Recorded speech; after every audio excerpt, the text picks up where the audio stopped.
Xüsusən də hökumətin tərkibinin müəyyənləşdirilməsi, müəyyən kadr islahatları təbii ki, Ermənistanda bu müzakirə olunacaq və təbii ki, vaxtımız qalarsa ATƏT sədrinin Azərbaycana səfəri istiqamətində də həmsöhbəti mən suallar ünvanlayacağım. Birbaşa bağlantıda siyasi şərhçi Mübariz Göyüşlü suallarımıza cavab verəcək. Mübariz bəy, hər vaxtınız xeyir olsun. Salamlayıram, hər vaxtınız xeyir olsun. Ermənistanda Nazirlər Kabinetinin yeni tərkibi təsdiqlənib. Prezident tərəfindən Qriqoryan və Xaçatryan baş nazirin müavinləri təyin ediliblər və digər vəzifə bölgüləri də artıq demək olar ki, davam edir. Yeniliklər də ola bilər. Ermənistanın yeni hökuməti hansı ki formalaşır, bu bölgədə gedən proseslərə, xüsusən də Azərbaycan və Türkiyə ilə münasibətlər baxımından qaynayan proseslərə necə təsir göstərəcək? Bir dəyişiklik olacaqmı, yoxsa yeni hökumət fərqli yanaşma sərgiləyəcək? Təşəkkür edirəm. Mən hesab edirəm ki, Ermənistan etməli olduğu dəyişiklikləri Azərbaycanla Türkiyə ilə münasibətlərin normallaşması və daha da yeni müsbət nəticələrin əldə olunması üçün etməli olduğu dəyişiklikləri çox gec həyata keçirir. Yəni burada əsas məsələ təbii ki, konstitusiya dəyişikliyinə bağlıdır ki, bu ərazi iddia, konstitusiyaya əlavə sənədlərdə Azərbaycana ərazi iddiaları var. Biz bunun hələ də aradan qalxmadığını görürük ötən müddət ərzində. Zəngəzur dəhlizinin açılması ilə bağlı məsələ var. Biz bunun da yəni tam olaraq gerçəkləşmədiyinin hələ şahid olmaqdayıq. Hələ yeni orada fikirlər səslənir ki, fond yaradıblar, tikinti istiqamətində işlər, addımlar atılacaqdır və s. istiqamətdə. Yəni bu cür prinsipial məsələlərdə bir nəticələr yoxdur. Qarşılığında nədir? Paşinyan bəyanatlar verir, açıqlamalar səsləndirir ki, münasibətləri normallaşdırmaq istəyirik. Müxtəlif orada xırda, belə deyək də, nüanslar çıxır ortaya. Hələ ki müşahidə olunan və müşahidə etdiyimiz bunlardan ibarətdir. İndi bu yeni hökumətin də bu istiqamətdə fəallığı artıracaqmı? Əslində Paşinyanın indiyə qədər verdiyi vədlər də əsasən aşağı-yuxarı ilə həm də bundan ibarət idi ki, qarşıda seçkilər var. Yəni bu və digər formada ifadə edirlər ki, seçkilər var. Bu seçkilərə görə biz hər hansı prinsipial addımlar ata bilmirik. Seçkilərdən sonra olacaqdır. Seçkilərdən sonra da artıq müəyyən bir müddətdə keçibdir. İndi trip dəhlizi deyirlər və ya başqa bir adına adlandırsalar da bu Zəngəzur dəhlizidir, konstitusiya dəyişiklikdir. Əsas gözlədiklərimiz bunlardır. Hələ bunlarla bağlı prinsipial bir məsələlər ortada yoxdur. Hələ sizə deyim ki, son seçkilərdən sonra da elan edirlər ki, biz konstitusiyanı parlamentdə dəyişəcək qədər deputat sayına malik deyilik. Hakim partiya artıq bunu elan etməkdədir. Bu ümumi xalq səs verməsi ilə olmalıdır. Bu ümumi xalq səs verməsi nə zaman olacaqdır? Bu məsələlər nə zaman gerçəkləşəcəkdir? Bunlar da sual altındadır. Aydındır. Vaxtımız var ikən mən ATƏT-in hazırda fəaliyyətdə olan sədri İqnasio Kassisin Azərbaycana səfəri ilə bağlı istəyərdim fikir mübadiləsi aparaq.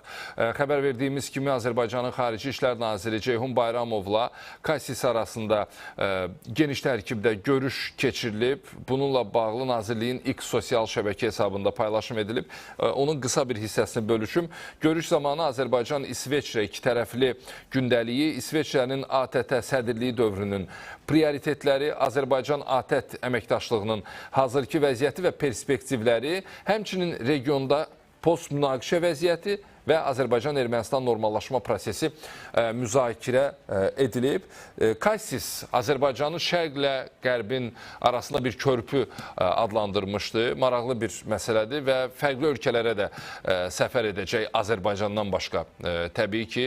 Post-münaqişə dövrü və müharibə dövründə ATƏT-in yanaşmasının şahidiyik. İndi fərqli bir reallıq yaradıb Azərbaycan. ATƏT-Azərbaycan münasibətləri bundan sonra hansı formada inkişaf edə bilər və ATƏT-in rolu bu regionun çiçəklənməsində nəsə ola bilərmi? Hansısa maraqları təmin edilə bilərmi? Təşəkkür edirəm. Mən bu ATƏT-lə bağlı fikir səslənəndə açığı bu Minsk qrupu xatırlayırıq. Yəni mən də yəqin ki, Azərbaycan xalqı da bunu unutmayıbdır və 30 illik bu dondurulmuş şəkildə saxlamaqla bağlı məsələlər ilə ağlımıza gəlir.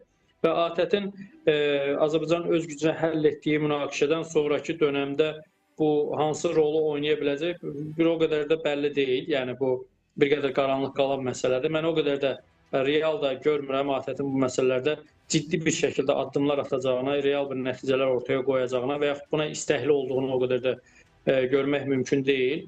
Və mən daha çox ATƏT, Avropa Şurası, bu tipli Avropa təşkilatlarından Azərbaycanla konstruktiv əməkdaşlıq addımlarının atılmasını gözləyirəm. Yəni, Azərbaycan rəhbərliyi də dəfələrlə bəyan edib ki, Azərbaycan Avropa strukturları ilə ədalətli şəkildə qarşılıqlı tərəfdaşlıq ruhunda davam edən bir münasibətlər gerçəkləşdirmək istəyir və Avropa İttifaqının da bu və digər formada nümayəndələri səfər edərkən də bunu ifadə edirlər. Amma sonradan biz qərəzli siyasi bəyanatlar görürük və yaxud da ki, Ermənistanın lehinə olan açıqlamalar görürük və yaxud da ki, Azərbaycan ərazi bütövlüyünün suverenliyini qəsd eləmiş və Azərbaycan məhkəmələri tərəfindən mühakimə olunan erməni əsilli şəxslərlə bağlı Avropa təşkilatlarının qərəzli açıqlamalarını biz müşahidə etməkdəyik. Yəni, bu cür məsələlər təbii ki, bizdə təəssüf hissi doğurur. Ona görə də biraz mən inamsızam ATƏT və digər təşkilatların Azərbaycanla münasibətlərdə səmimi davranacağına, etibarlı tərəfdaşlıqdan çıxış eləyəcəyinə, Azərbaycanla Ermənistan arasında münasibətlərin tənzimlənməsində aktiv rol alacağına bir qədər şübhə ilə yanaşıram. Amma əgər onlar doğrudan da öz məsələlərinə yenidən baxıb, bunu doğrudan da gerçək bir əməkdaşlıq ruhunda qurmaq istərlərsə, hesab edirəm ki, regionda, ATƏT də, Avropada və dünyada bundan qazanclı çıxa bilər. Yeri gəlmişkən ATƏT-in hazırda fəaliyyətdə olan sədrinin Ermənistana da səfər edəcəyi deyilir və indi baxıram Hikmət Hacıyevin deməli, Haber Globala müsahibəsində bəzi açıqlamalar var, xüsusən də Ermənistanla münasibətlər baxımından. Ermənistan konstitusiyasında Azərbaycan və Türkiyəyə qarşı ərazi iddialarını nəzərdə tutan müddianın çıxarılmasını gözləyirik. Tezliklə yeni konstitusiyanın qəbul edilməsi üzrə proses başlayacaq. Bu xüsusda aldığımız siqnallar bundan ibarətdir. Ola bilsin ki, referendum keçirilsin. Preambulada Azərbaycana qarşı ərazi iddiaları Ermənistan konstitusiyasından çıxarıldıqdan sonra biz yekun sülh müqaviləsinin imzalanması üçün heç bir problem görmürük deyə Azərbaycan Respublikası Prezidentinin administrasiyasının xarici siyasət məsələləri şöbəsinin müdiri Hikmət Hacıyev bildirib. Yenidən qayıtdıq həmin mövzuya. Azərbaycan ümid edir ki, Ermənistan bu adımı atacaq. Hətta Hikmət bəy müsbət siqnallar aldığı barədə də informasiyanı bölüşdü. Bəli, bu bir daha göstərir ki, Azərbaycan dövlətinin rəhbərliyi başda cənab Prezident İlham Əliyev olmaqla Azərbaycan dövləti, onun rəsmi qurumları, diplomatları və təbii ki, Hikmət müəllim kimi də təcrübəli dövlət məmuru və diplomatı, yəni bu məsələdə birmənalı mövqe ortaya qoyulur. Bu Ermənistan konstitusiyasına əlavə sənədlərdə Azərbaycana qarşı ərazi iddialarının olması ilə bağlı məsələdir. Hikmət müəllim Türkiyəyə qarşı ərazi iddiası ilə bağlı məsələni də haqlı olaraq qeyd edibdir. Ermənistan dövlət olaraq Türkiyəyə qarşı da ərazi iddiasındadır. Onun dövlət belə deyək də atributlarında Türkiyədəki Ağrı dağının simvolları əks olunubdur. O başqa bir dövlətə, Türkiyə dövlətinə ərazi iddiasının açıq şəkildə göstərilməsidir. Bunlar təbii ki, qəbul edilən məsələlər deyil. Bax, bizim Ermənistandan, Azərbaycan dövlətinin Ermənistandan gözlədiyi prinsipial olaraq məsələlər bundan ibarətdir. Yəni, biz bu prinsipial məsələlərdə bir dəyişiklik görürükmü? Görmürük. İndi Azərbaycan dövlətinin nümayəndələri elan edirsə ki, müsbət siqnallar var, bunu təqdir eləmək olar. Mən də hesab edirəm ki, əgər Ermənistan bu müsbət siqnalları real prosesə çevirə bilərsə, onun Cənubi Qafqazda gələcək mövcudluğunda Azərbaycanla Türkiyə ilə münasibətləri qaydaya salmasında çox ciddi nəticələr əldə edilə bilər. Hər halda bunu niyə etməsin? Əgər real müsbət nəticələr əldə edərsə, buna mane olan hansı səbəb var? Siz çox doğru qeyd edirsiniz. Ermənistan öz daxilindəki o revanşist deyilən qrupların yaratdığı bir qorxu məsələsi var Ermənistan cəmiyyətində və həmin o qüvvələr, o Köçəryanlar, Sərkisyanlar, Karapetyanlar biraz bu Ermənistan cəmiyyətini qorxuya saldılar ki, türklər gəlir, Azərbaycanlılar gəlir, Ermənistan dövləti məhv olacaqdır və görünür ki, bu təbliğat da hansısa formada Paşinyanın da elektoratına təsir edib. O seçkilərdə bir balaca belə deyək də, deputat mandatı da azaldı ötən seçkiyə baxanda və bu məsələ görünür Paşinyana da təsir eləyir Paşinyan komandasına da və yaxud da ki, Paşinyan bu məsələlərdən istifadə edərək oyun oynayır. Yəni klassik erməni hiyləgərliyi, erməni bicliyi, amma bilsinlər ki, bu məsələlər Ermənistanı necə ki 30 ildə bir yana çıxartmadı. Onlar düşünürdülər ki, çox böyük nəticə əldə ediblər, torpaq işğal ediblər, böyük Ermənistan qururlar və darmadağın oldu bu məsələlər və Ermənistan 30 il əvvəlki məsələyə qayıtmağa sanki məcbur oldu.